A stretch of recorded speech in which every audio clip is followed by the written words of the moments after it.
Well, hello there, and welcome back to Pro Cycling Manager 2021 for stage number 20 of our Tour de France playthrough with the Quick Step penultimate stage today of this Tour de France between Libourne and Saint-Emilion. We are heading into the territory of Bordeaux with a lot of wine. Saint-Emilion with a very famous wine region, I guess. I don't know how the word is in English. But yeah, time trial. 30 kilometers, unless Casper Asgreen or Julien have a great day, I'm not expecting to do anything. And to be fair, even if I have a +5, my qualities as a time trialist are extremely limited. So there's a good chance I'll take an L, but we're going to try our best. If you made the previous episodes, then do go ahead and check them out. But if you did, then let's get into the stage. And you know what? Mark has managed to not be the Lanterne Rouge of the Tour de France. Actually, could that change today? Oh, we're going to have a battle between André Greipel and Rick Zabel.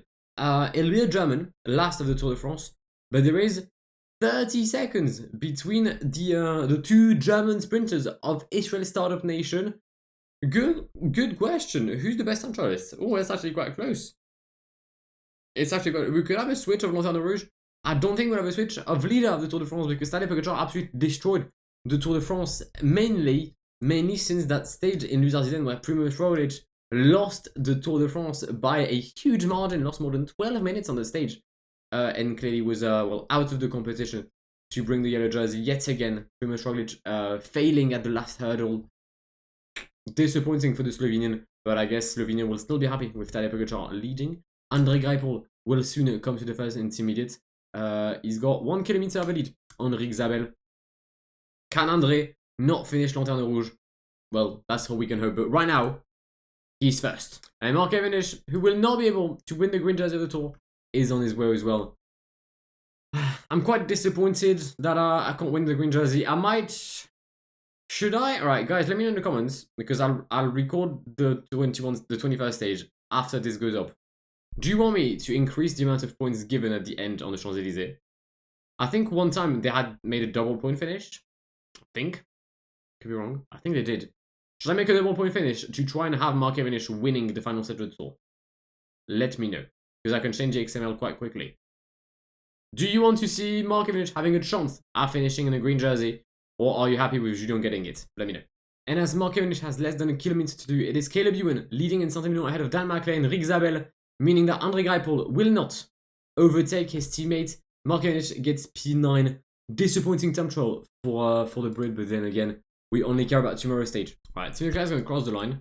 I'm starting to find a pattern. That pattern is they usually start somewhat slowly and then they increase their rhythm in the second lap. So I think that's what I'm going to do. Mats Pedersen is currently leading at the first intermediate, not the second one. And he is leading in Saint-Emilion. I think he just crossed the line. Mats Pedersen leads ahead of Stefan Bissega and Tony Martin in P3. Alright, okay. Ballerini is up next. 71 time trial today for Ballerini. Could be a decent indicator for Casper Asgreen, who lives in 15 positions. I'm hoping that Casper has a good day. I really am.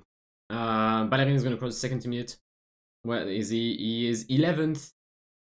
That's roughly where he should be. Casper, that is a fucking amazing day. That is a fucking amazing day. 85 flats, 83 time trial, and like 85 prologue? Sheesh! Can we have a chance at winning a time trial on PCM 2021? That would be a first. First intermediate for Casper Asgreen, 7th, 13 seconds behind Victor Campenaerts. Okay, not ideal. Intermediate number 2 for Casper. Have we got any closer? First place. First place, 16 seconds quicker than Victor Campenaerts. Yeah, if we can hold on to that rhythm, we can potentially win this. Which would be not the win I expected to get the most on this Tour de France, if I'm being honest. Winning a time trial was not part of my plans when I started this journey, because if we do win today, which, I mean, I'm currently getting hyped up and shit, I probably won't end up getting the dub. But if we do, that would put me on 11 wins with 1 stage left in the Champs-Élysées. And I mean, with Mark Cavendish, everything is possible on the most beautiful avenue or street in the world. Casper Asgreen slightly under his energy threshold, but we should be able to push him towards the line. 1k to go, let's go 99, we're going to overtake Philippe Gilbert, Casper Asgreen or Victor Campenaerts across the line in Saint-Emilion. Casper Asgreen 54 seconds quicker than Victor Campenaerts. Well, let's be real. I can only see 2 riders beating me. Stefan Kung and Tadej Pogacar. And here he is, the European champion, right next to Mathieu van der Poel. We've got a massive lineup about to cross the line in Saint-Emilion. Who from the Lapierre or the Canyon bike will cross the line first? Selby van der Poel. Stefan Kung P3, 1:14 down. 1 minute 14. So they started really early and then made the second half slower, which is exactly the opposite of what I had witnessed. I think Søren Kragh Andersen might be the next big challenger as he takes first place at the first intermediate. It might be a Danish duel because Søren Kragh Andersen, riding his Scott bike, is currently 3 seconds behind Casper Asgreen at the second intermediate. Now, sure, we made an absolute masterclass in those final 5 kilometers, but Søren Kragh Andersen knows how to manage his effort. He's a 2-time stage winner on the Tour de France. He's got 82 flat and 79 time trial. He's a proven rider. He's about to take Julien Bernard, the poor Frenchman, cannot do anything. Come on. 1K to go. Søren Kragh Andersen or Casper Asgreen in Saint-Emilion. Will a Danish win? Most likely. Will Kragh Andersen or Asgreen win? Kragh Andersen 37 seconds behind. Jesus Christ, man. We finally have a rider from our team starting, and that is yesterday's winner, Indris de Venance. 75 in flat, 74 in time trial for the Belgian. I don't think he's going to do anything today, but maybe a decent time trial. He's already in the top 50. I was going to say like 50 could be an objective for him. Can I get anyone? No. However, I could get overtaken by Simon Geschke should we have a bad time trial, or Tige Benoit. So let's try and defend that P50, shall we? And you know what? Mattia Cataneo can also have a good day. Alright, De Venance +1, Cataneo +2, Asgreen at a +4. Brandon McNulty leads at the first intermediate. Okay. We may have a new rider to watch out for. And it's a rider from UAE, a complete rider from UAE, but not Tadej Pogacar, at least not yet. And McNulty leads at the second intermediate. McNulty leads, riding his Colnago bike. Okay. Okay. Could we see a leader or change of leadership in Saint-Emilion? We'll see the answer in 3 kilometers. Brandon McNulty against Casper Asgreen. Final kilometer for the American. I had a 6-second deficit to Brandon McNulty at the first intermediate and across the line for Brandon. P2, 27 seconds. I destroyed that final lap with Casper Asgreen. That is truly something else. And you know what? One rider who's currently doing well, that is Mattia Cataneo. We're going to push him to 99. And across the line for our Italian rider, P4. P4 for Mattia Cataneo. Very good effort. Very good effort. Sadly, Julien will not have the same condition that Casper Asgreen and Mattia Cataneo had. I'm going to guess it's a -2 for Julien. It is a -2. Could we lose our position or not? I mean, probably not. We've got 6 seconds of a gap on Godu, but I think we should be fine. Had we had a good day, we could have potentially tried and come back on Workballs or Michael Woods. Sadly, our condition I don't think is good enough to try and do anything of the sort. So we'll settle for P14, and we're going to overtake David Godu before the second intermediate. That is quite sad for David. Actually, he's holding on. He's doing some resistance. You love to see it. The white jersey and the green jersey on the same picture, obviously. Godu wearing the white jersey because, well, it is Tadej Pogacar's, not his.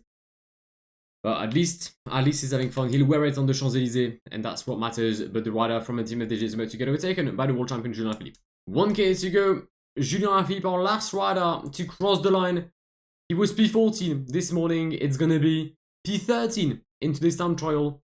Oh, well, of course, not having a good day at all. 48 seconds was our gap to the Dutch rider. Could we move up to P13 potentially? Let's take a look. We finished 126, so if he's like 220 to above, 222, we're gonna overtake him. Michael Woods was 1 minute 16, so that would be 226, 232, 242. Are we gonna overtake Michael Woods and move into P12 of the Tour de France? 242, 304, yes we are. Carapaz might be a bit tougher. I would need 250. 214, Carapaz retains his position. Starting the battle in the GC now. Bauke Mollema, 150. He had a 7 second 4-second deficit on Bilbao. So 154 and he's out. 107 per Bilbao retains his position. He had 36 seconds on Bala Valverde. So 137, 143. Or Valverde loses his P8 in the general classification of this Tour de France. Across the line for the Spanish veteran. 219, Bala Valverde gets overtaken by good old Pello Bilbao. And I'm afraid that Geraint Thomas is about to overtake Patrick Conrad for P4 in the GC. 241. Yeah, I don't need to make the maths. He's gone. He's gone. I think Yates has a battle with Rigo Uran. Sadly, I think Simon Yates or Simon Yates is not strong enough. 217. Uran needs to be in the 245s region. Across the line for Rigoberto Uran. 143. Today wins the time trial. Fuck. Tadej Pogacar wins for 4 seconds ahead of Casper Asgreen and Brandon McNulty.